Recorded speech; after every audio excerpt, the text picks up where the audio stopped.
तुम्हाला माहितीच असेल की काल सायंकाळी आचारसंहिता सुरू झालेली आहे, निवडणूक लागलेली आहे. 20 नोव्हेंबरला निवडणूक आहे आणि आपल्याला सगळ्यांना या निवडणुकीत मतदान करायचं.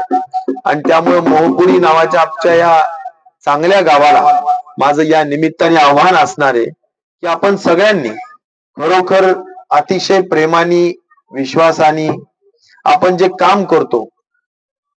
मी विकास प्रेमी माणूस आहे. विकास हा माझा राजकारणातला मुख्य उद्देश आहे आणि त्या दृष्टिकोनातून, आपल्या गावाच्या दृष्टिकोनातून सभा मंडप असो, भगवान बाबाच्या मंदिराच्या बाबतीतलं सभा मंडप असो, आता आमचे सहकारी संजय काळबांडे आहेत, त्यांची शाळा आहे, त्यांच्या दृष्टिकोनातूनची केलेल्या शाळेचे बांधकाम असो, आपल्या गावातले रस्ते असो, मुख्य रस्ता असो, विजेचा विषय असो, सगळ्या गोष्टींमध्ये आपण सातत्याने मदत करत आलेलो आहेत, करत राहणार आहे. त्यामुळं मोहपुरीला आपल्याला बरोबर घेऊन जात असताना तुम्हाला हे माहितीये की मी एका गावापुरतं बोलणार नाही, पण आपला आमदार म्हणून तुम्हाला बदललेली घनसावंगी आपल्याला पाहायला मिळते. इथं सुंदर बस स्टँड पाहायला मिळतंय, इथं चांगलं नाट्य मंदिर पाहिलं नसेल तर जाऊन बघून या. असं सुंदर नाट्य मंदिर 10 कोटीचं पाहायला मिळतंय. इथं तुमच्या सगळ्यांसाठी 100 खाटांचा, तुम्ही निरोगी राहावं आणि आजारी पडलं तरी पटकन उपचार व्हावा, मोफत उपचार व्हावा, यासाठी 100 खाटांचा दवाखाना जो कदाचित तुम्ही कुठेही पाहणार नाही तेवढा सुंदर दवाखाना आपल्या घनसावंगीला आम्ही बांधून दिलेला आहे. आणि त्यामुळे तेही तुम्हाला नवीन गोष्ट पाहायला मिळेल.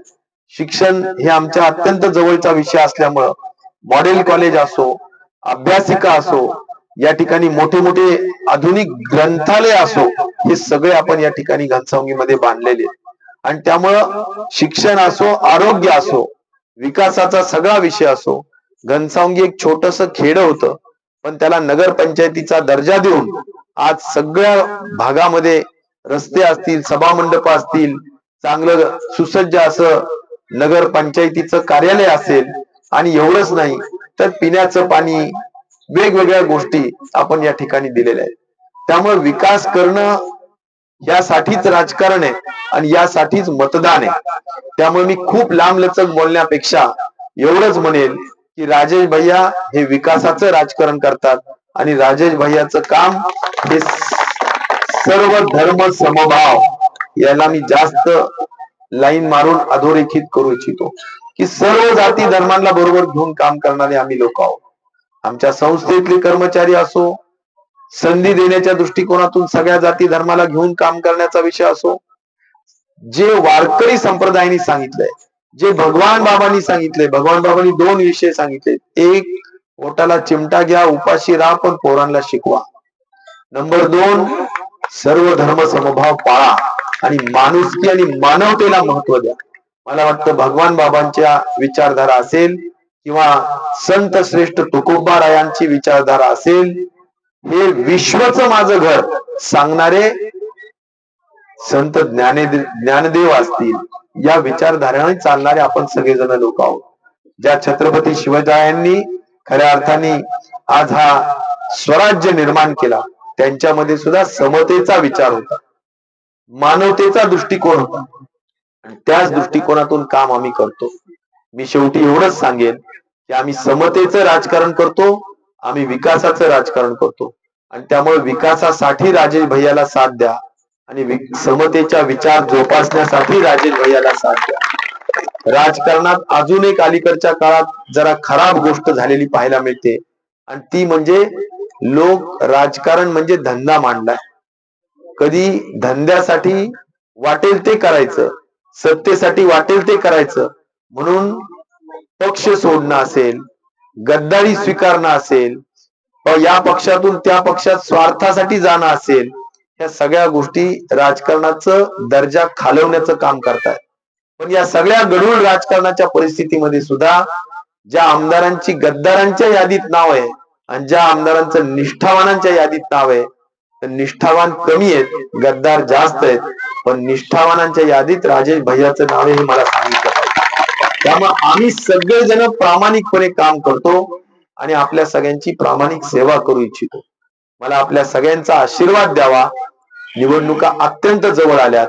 मला वाटत नाही की मी प्रत्येकाच्याच गावात जाऊ शकेल, पण आज या निमित्ताने खऱ्या अर्थाने आमचे मित्र श्रीयुत गव्हाणे साहेब, त्यांचा परिवार, आजची ही तुमची महत्वाची काय म्हणायचं कोजागिरी पौर्णिमा, या निमित्ताने या गावाची भेट आणि या निमित्ताने माझ्या मतदार बांधवांची भेट, माझ्या खरं म्हणलं तर मतदार भगिनींची पण भेट, या निमित्ताने खूप चांगला योग आपल्या निमित्ताने आला.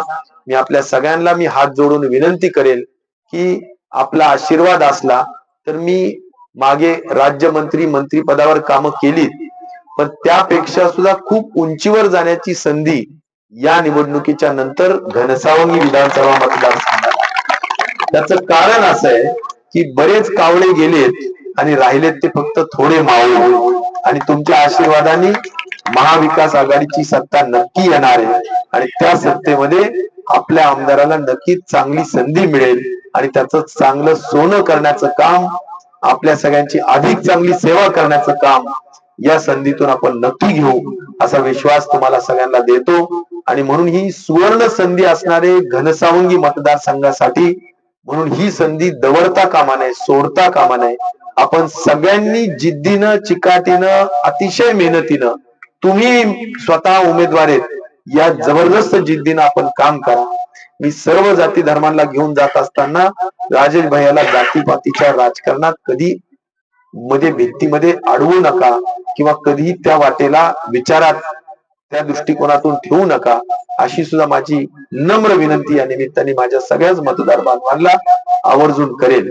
आणि त्यामुळं आपलं पक्ष ज्या भाजपनी असेल, शिवसेना शिंदे गटाने असेल, ज्यांनी हिसकावून घेतला, शरद पवारांचा पक्ष हिसकावून घेतला, बाळासाहेब ठाकरेंचा पक्ष हिसकावून घेतला, हे जे अनितीचं राजकारण जे त्यांनी केलं, त्यामुळं आपलं आता चिन्ह, ज्या चिन्हावर तुम्ही मला निवडून देत होते ते घड्याळ नाही, ते घड्याळ नाही.